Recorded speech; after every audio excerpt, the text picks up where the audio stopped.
میں نے جو بات کہی وراثت والا معاملہ تو ایک دم خراب ہے نا. وہ لوگ جو پہلی صف میں آتے ہیں جمعہ میں کہ اونٹ کی قربانی کا ثواب ملے گا، وہ بہن کا حصہ مار کے آئے کہ بیٹھے ہیں یہاں آ کر کے اونٹ کی قربانی کا ثواب لینے کے لیے.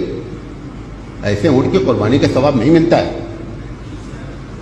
حق مار کر کے آ کر کے ایک ذرہ برابر قطرہ پانی کا چلا جائے روزے میں تو مولانا صاحب سے فتویٰ، مولانا صاحب روزہ ٹوٹا کہ نہیں ٹوٹا، پورا مال گبن کیے بیٹھا ہے بہن کا اور اس کو یاد نہیں آتا. ایک قطرہ چلا گیا تو بہت پریشان ہے. لاکھوں روپے کھائے بیٹھا ہوا ہے بہن کا اور اس کو ہوش نہیں آ رہے.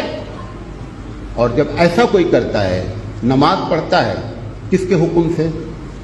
اللہ کے حکم سے. وراثت کس کا حکم؟ اللہ کا. تو یہ کیسا اللہ ہے بھائی کہ نماز پڑھیں گے اللہ تمہارے حکم سے اور وراثت بانٹیں گے اپنے آئیڈیا سے؟ تو یہ دو اللہ کہاں سے آتے ہیں؟ قرآن مجید کہتا ہے یہودیوں سے خطاب کر کے کہ فتؤمنون ببعض الکتاب وتکفرون ببعض، کہ میری بعض باتوں پر ایمان لاتے ہو اور بعض باتوں کو چھوڑ دیتے ہو. یہودیوں سے کہہ رہا ہے. ایسے ہی ہے جیسے ماں بیٹی سے کہتی ہے کہ بیٹی دیکھ سن، بہو سے کہتی تم بھی سنتی رہنا. کہنا بہو کو مقصد ہے، سنا رہی ہے بیٹی کو. ایسے ہی پروردگار عالم یہودیوں کے بارے میں کہہ رہا، لیکن کہہ کس میں رہا ہے؟ قرآن کریم